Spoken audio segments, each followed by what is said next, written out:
Check 1, 2.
Hi, let me turn my thing on here. There we go. How are you? Hi. Hi. Your background, so cool. Thank you. This is my home office. I painted this. I know. I saw that. I think it was probably real and/or TikTok. I saw it a few times and I was like, I wish I could do it. You make it look so easy. Oh, thank you. Yeah, I love like decorating. We've been in this house for like a year and a half, and I feel it's a never ending project, like room by room. Yeah. Keeps you busy. I'm excited to be here. Oh my gosh, so excited to have you here. I've been following your journey for a while, so I was beyond like over the moon when I saw that you got the Pinterest Creator Fund. I was like, yes, like one of my favorite people. Even my business coach was like, after I reposted you, she's like, I love her. Like, there's no one more deserving. And I was like, Oh, is it Karina? Yeah. I love her. She is so sweet. She's the sweetest. But that is so. You guys' support means everything. Truly, thank you so much. Really, it means everything to me, and it's been surreal. This whole thing.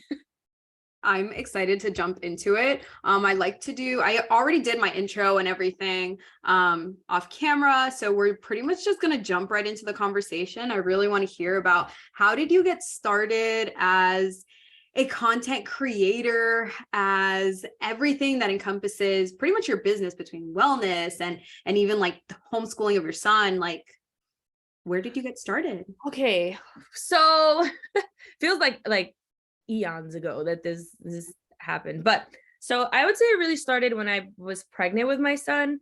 I knew that, well, it was going to be a big transition. I'm like a workhorse, right? So my husband and I made the decision that like we didn't want to put our son in daycare or childcare. So that meant that I would be staying home, and for me, I was like, oh, like I've been working since I was 14. I don't know how to, like, kudos to stay-at-home moms that just focus on the household and stuff. That is like foreign. That was foreign to me. Like I was like, how am I not going to work? How am I not going to contribute? Like it was just a real internal like dilemma that I had to work through. But we knew that that was the best route for what we wanted for our son. So staying home. I also, as a first time mom, like I knew we were getting really into like, how can I be the best mom and how can I eat the best? And I wasn't always into wellness and stuff. I would say he really was the catalyst for what helped me to transition into like more wellness. So starting there, I started developing more of an interest in just healthier diet and, more like holistic products and for myself and for the home and things like that. And I started researching more, and then kind of like organically became the go-to person, like for my friends and family. They were just like, oh, we're not feeling good. Then I know Chantel is going to have like some magic, like herbal recommendation. And like, I just randomly became the person for like all my family and friends. And like, oh, I know she's going to have like a natural recommendation for a household cleaner or something like that. So then I was like, man, maybe I should start a blog. And so I can have like a place to house all the information instead of like always just speaking to people one-on-one. Started blogging. And that's where the journey really started. And it was really from there, just kind of like, years it took to get to where I'm at now, really. But figuring out how to monetize the blog. First, it was just more of like a hobby thing. And then I'm like, I want to make this into like a lucrative, like actual career. So just a lot of trial and error, a lot of persistence, a lot of dedication, a lot of just hustle, straight up hustle. And then, really knowing that I, again, wanted to feel like I was working just for myself. It wasn't because my husband was putting pressure on me to like, he's like, girl, you're fine, like stop. And I'm like, I can't. So it was because of just my own personal desire to want to have my own goals and not just identify as only a mom, which is beautiful for some people. But for me, I wanted something that was my own as well. And that's kind of what started the whole thing. So many questions. So much of your story resonates with me, even, being a mom of 4 and not really feeling fully fulfilled as just being a mom. It's like, I need to feel like I'm contributing. I need to feel like I have a creative outlet. I have a form of just being my own person. Like being a mom is not my full identity. And so your story totally hit the mark with me. The fact that you kept that as your why, like you did not want your son to be in daycare. You wanted to have more control of, his education and his upbringing. Again, resonates with me. And I know it's going to resonate with so much of my audience who are very much in the same position, especially given the social climate that we live in right now. I know that you mentioned this was a journey that has taken you years. I think that there's this misconception, especially with socials, that everyone just blows up instantly. You work at this for 8 months and boom, you're a TikTok star and you've got, 72,000 followers on TikTok. But I'm sure that a lot of that came from, you have another following, you have multiple different outlets as well between YouTube and your blog and Instagram. Can you tell us a little bit about, when we're talking about years, really how long have you been in this hustle? So it probably a clean like 5 years I've been doing this. Um, and I would say for it to really have been a real full blown, like full time thing, probably 2.5 years, where I financially have hit goals that I wanted to hit. But yeah, it's taken about 5 years. And like you said, I think we live in this world where people just want this like instant gratification. I want to go viral and then I want to get like millions of followers and and for some people that by luck happens, but for a lot of us, that is not the process. So it takes a lot of dedication. It takes a lot of getting over that idea of like, man, this isn't happening fast enough. Am I good enough? Am I doing it right? Do people resonate with me? And getting out of those blocking thoughts and those negative internal dialogues that are going to hinder you from really continuing to push forward and know that, okay, so what? Like I didn't get so much engagement on this. That doesn't mean that I'm not meant to be doing this. It just means I just need to keep pushing forward or re-strategize. I'm really big on strategy. A lot of times, a lot of the accomplishments that I'm really proud of, I think probably from an external point of view, people will look and say, oh, she doesn't have, now my following is starting to kind of grow. But even before, they'd be like, how does she get picked to work with Ulta? She only had like 14,000 followers. I was like the least amount in terms of like, not that following is everything, but, in the collective, there, I was the one with the least amount of followers. Everyone had like 50 plus, and it's because it's bigger than that. It's about who you are as an individual, what you have to offer, how you connect to people authentically, genuinely, how people resonate with you. So getting outside of those thoughts where just metrics defines you and really pushing forward and knowing that your voice and your message is meant to be heard, then that is a real big driving force for you to continue. And that's why in 5 years, I didn't give up. And thankfully I didn't, because I'm at a good place right now. Absolutely. And you mentioned something about just being authentic and genuine to who you are and how that will resonate with someone you probably the person that you least expected it to speak to is probably the person that it most hits, right? At what point in your journey did Latin representation become a part of your brand, honestly? Because at this point, I would probably, out of all the people that I follow, you're like top 3 of who I think of when it comes to, wow, she's representing the Latin community really, really well. She's doing her thing and she's being really loud about that. And I love it. Thank you. First of all, that means so much, that I am even perceived in that way to help represent for us. It has always been a part of me. It always has and always will. I grew up in a very, very Puerto Rican household. Both my parents are 100% Puerto Rican, and is the culture and just everything about it is just so much a part of who I am. And especially when I was in the wellness space, now I'm still very much into wellness, but also into travel now. But in going to these wellness events and things like that, the reality was that there was very few people of color to these events, both virtual events and in-person events. And it was just ridiculous. Honestly, it was the same story. It was like, no, it was frankly, to be completely frank, was a bunch of white women and it was doing yoga and doing these meditation. And I love yoga and I love meditation and I love matcha and I love these things, but that's not the whole one. All encompasses all form of wellness. And I wanted it to be authentic. I wanted to talk the way that I talk. And I think, and also there's a balance I like to find between being professional and being super chill and letting people just resonate. But to answer your question, I think being able to represent for Latinas and women in general, of color, I think is just something I'm really passionate about, and I'll continue to always be vocal about, because it's not spoken about enough and we're not seen enough. But there's so many of us out there who have everything it takes to be at the very top. So yeah, if I can continue to be that in any way, then yes, it'll always be a part of my mission. When I'm talking to brands and I'm pitching to brands, I always include I'm a Latina and then fill in the blank of entrepreneur and all the million hats that I wear, but it's always in there, and it'll always be. When it comes to securing partnerships, securing positions and cohorts, or even down to the Pinterest Creator Fund, what role would you say that played? Do you feel like that was a distinctive factor in why you were chosen? Do you see that brands are trying to tap into more of our markets because maybe they know the statistics? And for those of you listening, that maybe it's your first time here, as a woman in business, we only get 2% of business funding that's available out there, as a minority in business, we get less than 1%.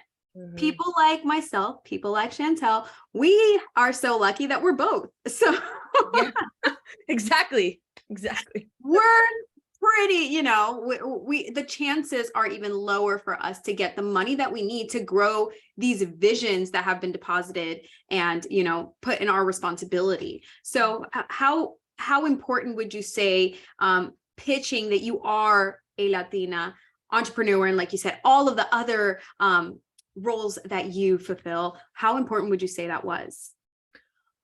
Super important. I think for Pinterest in particular, this particular cohort was let me just start by saying that Pinterest puts there's a lot of companies that talk about diversity and inclusion and the importance of that and in their foundation of their business, but it's all talk, right? Or it's just to hit a check mark. It's just to hit a box, just to say it so that they can move on and not get attacked on social media or whatever platform, right? That's the reality of it. Pinterest is not that. And I'm not saying that to just like, because I work with them, it's just the facts. So this particular cohort is only for minority and underrepresented creators. So whether that be, it's just, it encompasses it all. So specifically, all the people there were minorities or underrepresented. So that definitely was a factor in why I got chose, because that was the criteria for that. But in terms of other cohorts or other things that I've applied to, definitely, I would say that plays a major role. And that's also, I always include it because I know that it's not common. It's not common enough, especially again, in the wellness space or even in the travel space. It's just not, it's not a common thing. So and like you said, I'm already a woman, so that is already a thing. And it's important to include, if you are a minority in pitching or whatever it is to any kind of brand, it's important for you to include that, because they need to know that we are a valuable asset to them just as much as we're providing value, for in whatever our content is or whatever we offer. Just by being that, we alone serve as a major, major valuable asset to them. So always include it, and always just for your own personal pride too, you want to represent. So for me, that alone, like even if nothing else, but it definitely, I would say it's played a big role in why I've been chosen for different opportunities, I think, in my career. Love that. I want to switch gears for just a second. And Sure. if you're open to it, we're going to get to the nitty of what financial position were you in when you started to even realize, okay, hold on, there's a way that I can grow my business and not have to tap into my savings, my working capital. What did your money look like, or the money of your business look like at the time that you started pursuing grants? Um so like I said, I would say business became like really what I kind of was hoping, while when I first started this thing in the last 2.5 years. And honestly, for grant writing, for me, I would say my financial position was good, but you don't have to be in a bad financial position to seek grants. I think that's a big misconception, is people think that you have to be like just starting or not in a good financial position or in mad debt in order to apply for grants. Hell no, be in a fantastic financial position and still use other people's money. It just, that's what it's there for. Especially like you said, for underrepresented or for minorities, for women, there's a lot of specific grants that are dedicated to us, and we're just not aware of a lot of things that are out there.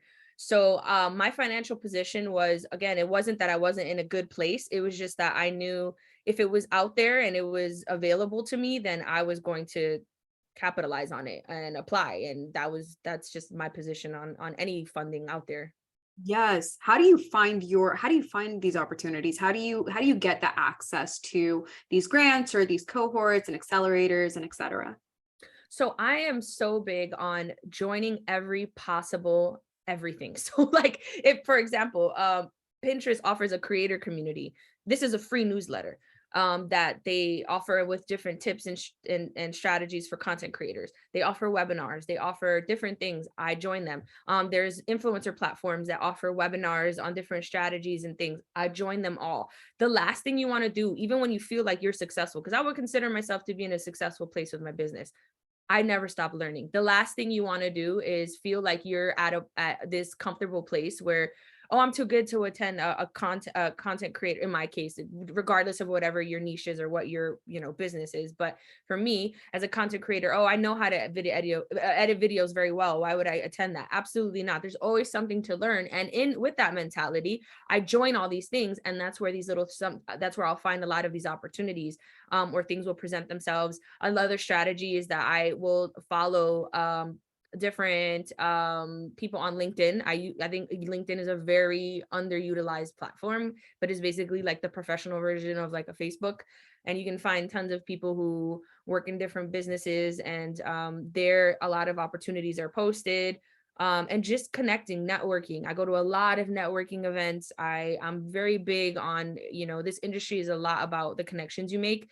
And again, having that open mind of like, I don't know enough. I will never know enough. And in doing that, you'll attend events and you'll find different opportunities. And that's how I've managed to do it.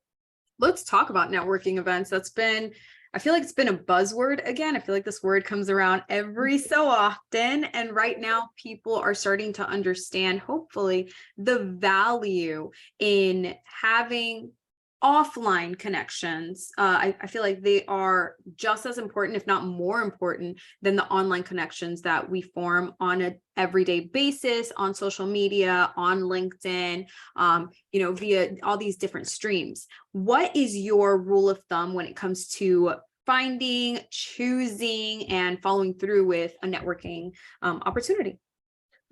Go to them all. If you are in a specific city, look at if there's a lot of in-person events. And like you said, I think in-person connections, they're invaluable in compared to online. So when I have virtual relationships with people, but when I can meet them in person and just solidify it, it just takes it to that next level. So my rule of thumb is attend them all. I was at one yesterday and I'm going to another one Friday.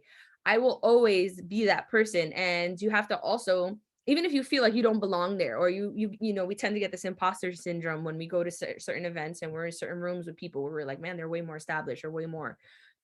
Get out of that, because you want to surround yourself and put yourself in these uncomfortable positions and put yourself in rooms with people that you want to know and you want to have in your circle and in your contact list. So I always attend them all. I follow up with people, so I will definitely get their information.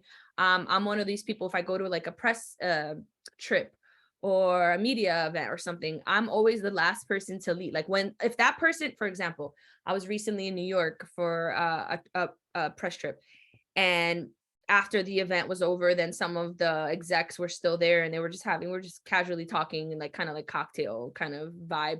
And some of the other media attendees were like, all right, I'm gonna head to my room. I'm tired. And I'm like, bye. I'm the last one there until that executive leaves. I'm sitting right there too and chatting it until they say I'm tired. I'm the last person, because that leaves an impression on people. And that also gives you the opportunity to build and connect and really establish a relationship with people. And these people, regardless of what industry it is, a lot of these press people, a lot of these media people, PR people, they'll rotate, but they'll always remember you. So that's the case with me too. So if I establish a relationship with somebody and they were working at this brand and then they moved over to this brand and now they're doing campaigns here, they're still going to think of me regardless. So that's really big on maintaining on a personal and professional level these with connections you make. There's one word that kept coming up for me when you were walking us through that scenario, and it was tú tienes que ser presenta. Like always, you have to be, like, as a minority. I like to say that we Latin women, we're not dramatic, we're just passionate, and like I like it. Yes, true. You gotta bring that spiciness to your pursuit of opportunity, not just funding. Funding is just such a small component to what grants can offer you. It really is those mentorships, that access to people that you would never otherwise be able to have a face-to-face connection with or dialogue with, because there's an opportunity that's brought around with funding that enables you to be in these rooms that you otherwise never would have been. And as a Hispanic, we're very bold for some things, but for others, we want to be meek and we want to be quiet. And I love your approach because you're like, oh, hell no, if I'm loud as hell over here, like that's gonna feed into all aspects of my life, my business, my fitness, my wellness. Like we're going all out all the time. And that's beautiful, because what it shows is that you are not just saying like, oh, I'm a Latina creator and entrepreneur and this, like, no, like you're going to get that vibe from me in everything that I do and everything that I touch. Like this is genuinely who I am. And I love that you bring that to the table. I love that you are the last person out of the room, because you're absolutely correct. Those conversations that occur that's like the meat of the event. Like those conversations are the ones where they take, the executives take their masks off and they're not playing corporate. And like all of a sudden now you have a genuine opportunity to really get to know who they are and to make an imprint on them, really. And so I love that. I love your approach to just take it all in. There's so much access. We live in an era where not knowing is not an excuse. Preach. But really, like I just started playing with TikTok. Like I have so many other things going on that I'm like, I don't know if I can take the time to learn another platform. But the best way to start to use a platform really is to consume it first. And so I started consuming content on TikTok and I'm like, oh my God, look at all the things I learned today. Like, yeah, right. I know.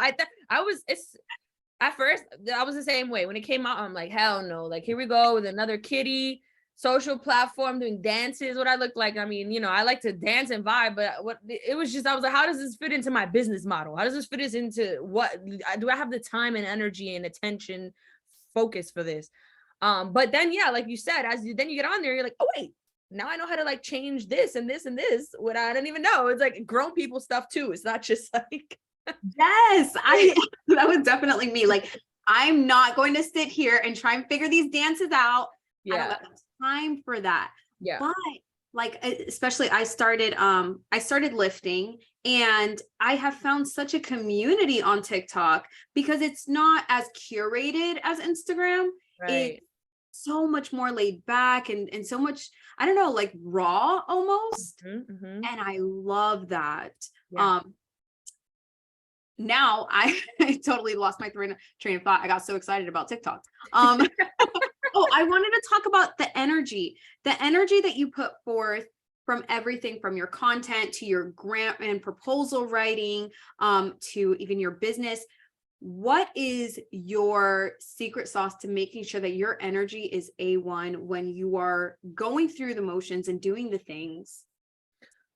Okay, so I would say my approach is always, I would say what I've mastered, one of the things I've mastered is finding this perfect balance between being super relatable and chill and letting that come through whether I'm writing or actually speaking, and then a level of obviously professionalism, right? Not to say you can't be professional if you are that, but finding this balance where people could connect to you and feel like, okay, beyond just a professional pitch or this proposal, she's also a real person and I can feel that behind what she's saying, and letting your goals and who you are and your spirit and what you really are, your true self, resonate and come through with whatever you're doing. And that, I think, I would say that is my secret sauce, because I just letting that translate. Like, you have to figure out how to let that translate into whatever you're doing, because people right now, it's just like with anything, like a company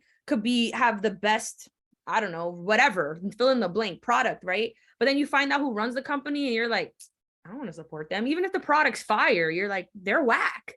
Like, I don't want, that's the era. We're in an age right now where it's not just like we sit back and just watch TV commercials anymore. We have access now to social media and seeing the people who run things. And we're like, no, like, so people feel that too, as a partner or whatever business venture you're trying to pursue. Like people feel that too, so they want to know like what you're about, and do they want to support that? Do they want to endorse that? Do they want to fund that, and put their money behind somebody who they resonate with and know is the real deal? So letting that translate is really the key, I think, into what's allowed me to land a lot of the things that I've landed.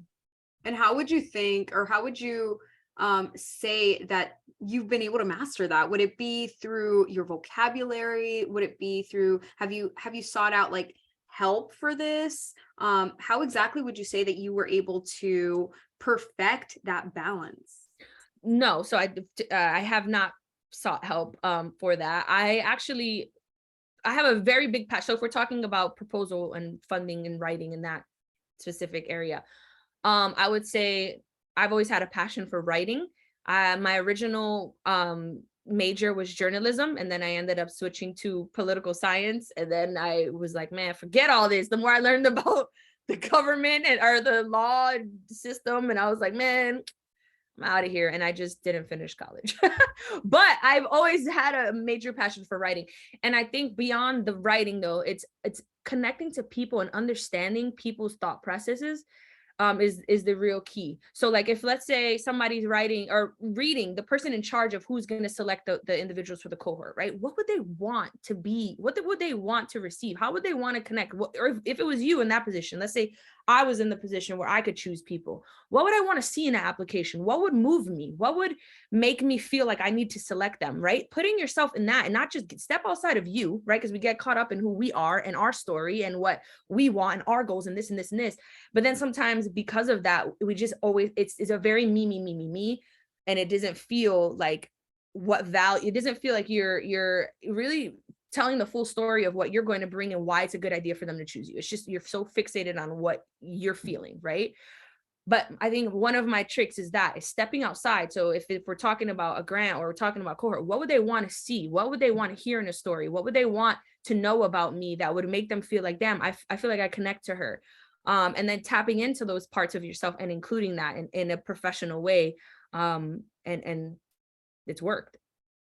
I love everything that you just said. Stamp of approval. So so good. I want to talk about the Pinterest Creator Fund and exactly what that process was like for you. And, you know, even down to like receiving the notification, whether it's a phone call, a text message, an email, like walk us through that process. Okay, so that process is you had to apply through like this really long, there was different questions and you had to write like actual little paragraphs and like response.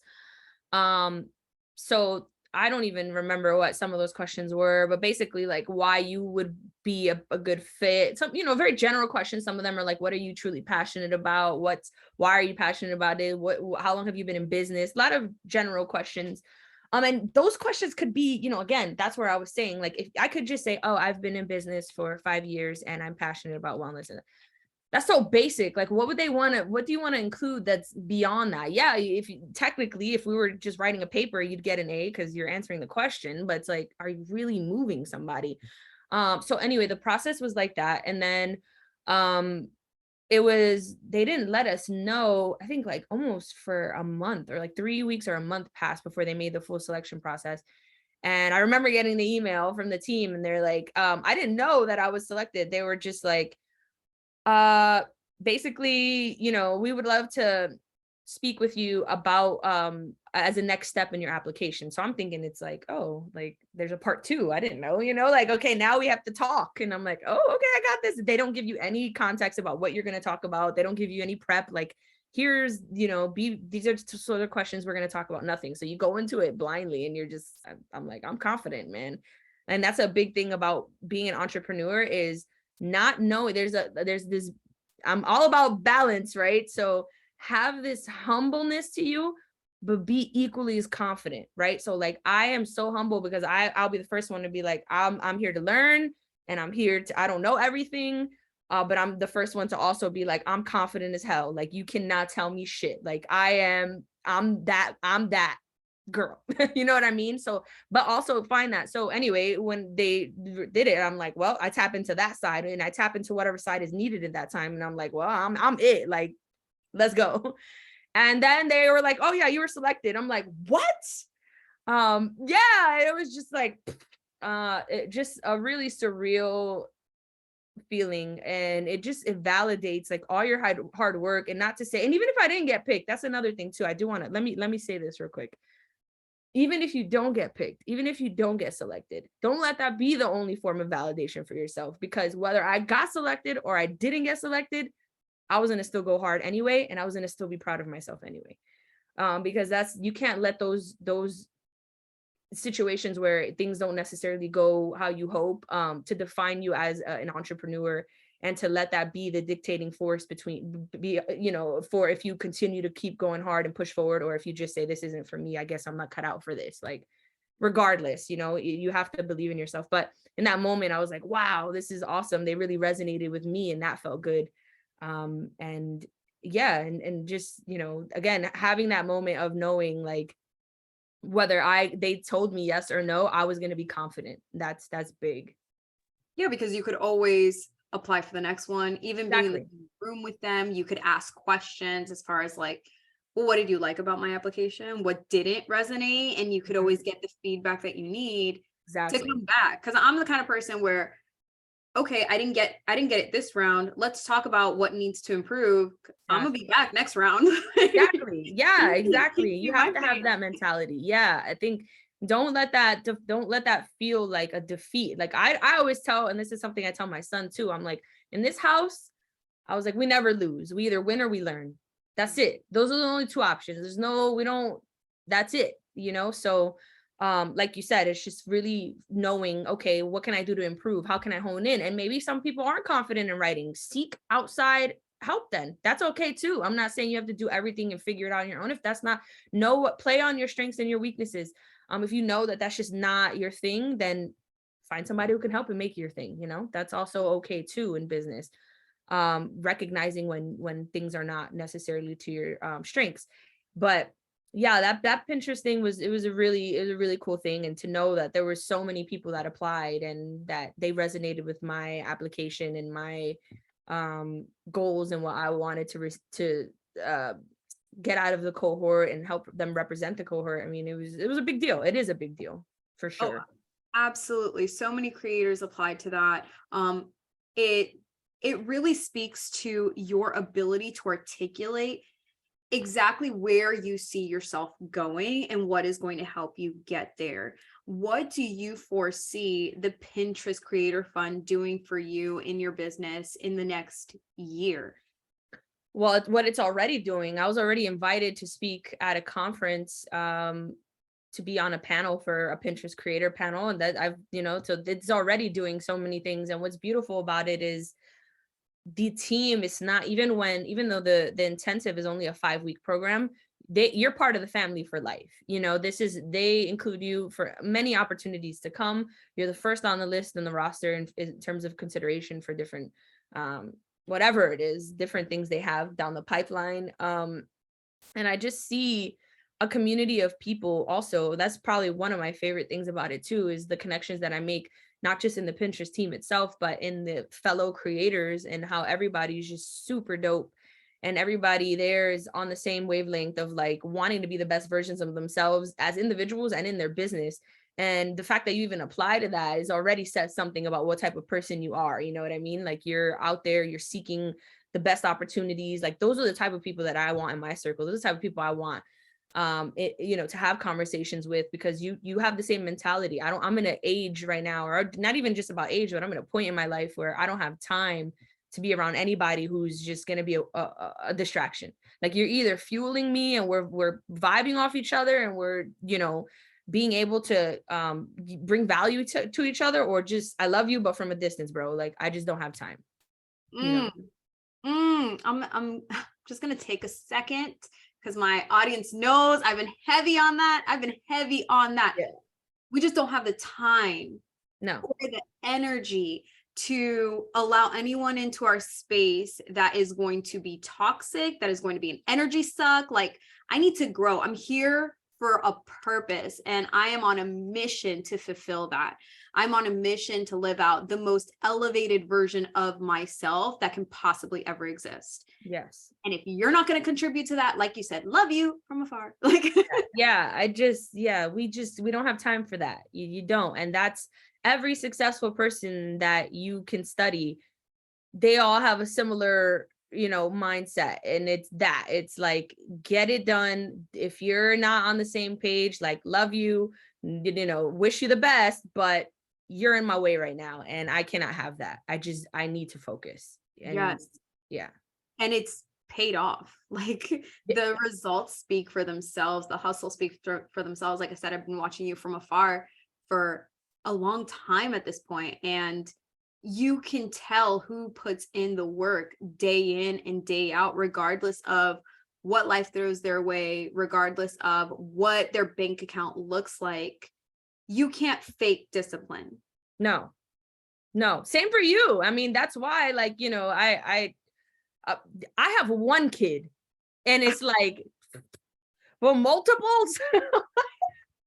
Like, oh my gosh, like, all the power to you. Like, that is, I don't know how you do it, but I commend you. Like, it's no joke. And I see the same, like, I would consider you when I say people like who are in the same mindset, who can, not to say, oh, you can't sit with me. I welcome anybody to sit with me, but I'm talking about like in my inner, like, I can go to lunch with you and it would be good conversation. You know what I mean? You have that mentality where you're a hustler, you go, you get it done. You don't know, you figure it out. You're good. Let's go. Like, it's go time. That is, I think, the key to, like, especially when you work for yourself, there's nobody that's going to overlook you and be like, hey, did you wake up early today? Did you get those goals done? Did you get this checklist done? You don't have that. That doesn't exist. You are that person for yourself. And if you're not that, it's going to show. Yes, this is why that mental component when it comes to entrepreneurship is vital. It is like, people that want to start businesses, like, oh, that's cute, you have a business plan, but is your mindset right? Mm-hmm. If your mindset isn't right, bro, I don't know how long you're going to be in this, because it is the long game. Yeah. This is not an overnight thing. And I've seen so many other creators, so many other business owners that get overnight success and can't sustain it, because right, their mindset isn't where it had to be to begin with. Yep. I'm kind of wrapping up here. What you gave us so much goodness. Like, you gave the sauce today. I'm so happy. I'm going to have to create so many different graphics just from this. I don't even know what I'm going to do. But if you had to sum it up and give our listeners a couple of tips on how do you get started, how do you stay consistent, how do you continue to pursue these opportunities to grow your business, what would you say? I would say be confident in yourself and what you bring to the table.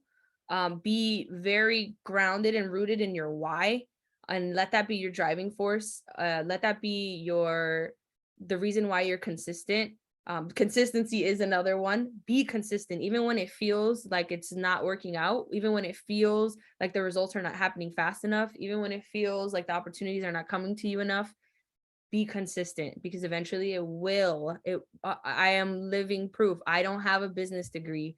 I don't have a crazy amount of coaching behind me, which shout out to you if you do. I just don't. But all this to say is that you don't need some fancy degree. You don't need some certification. You don't need some outside force validating that you belong in what you're doing. You can do this. You can do this. I am just a Puerto Rican who grew up in the hood, who didn't know anything about financial literacy, who didn't know anything about anything related to business. And I made it. And I sit now at tables with executives. I sit now and I do creative consulting for big agencies.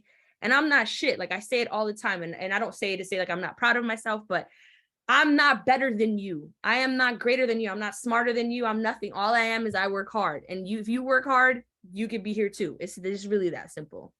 It's really that simple. Mic drop. Like, I don't know what more. I don't know what more you could possibly want from that. Chantel, tell the audience, where can they hang out with you? Where can they learn more about you?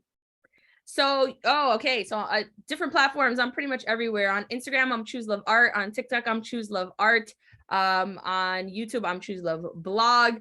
And then on Pinterest, I'm Choose Love Blog, which stay tuned because a lot of those things are probably going to be changing. But yes, that's where you can find me. I do have a blog site as well, www.chooseloveblog.com. I offer consulting there. I offer brand partnerships with different brands. I do all kinds of things. But beyond all that, if you just have questions, like I'm always down to help people out and vibe. I have a subscriber community on Instagram as well, where I share tons of content, creator tips, if that's something that you're trying to pursue or you're interested in, and lots of gems in there. So yeah, if you want to just connect with me in any way, I'm always down to meet good people. So good. I'm so grateful to you for taking the time to hang out with us. Be sure to check out all of the links down below. And Visionary, I will catch you in the next one. Many blessings on you. How do I hit stop recording? Why am I so confused today? Oh God. So we just oh, it's up here. Que estúpida. Mine is on the bottom.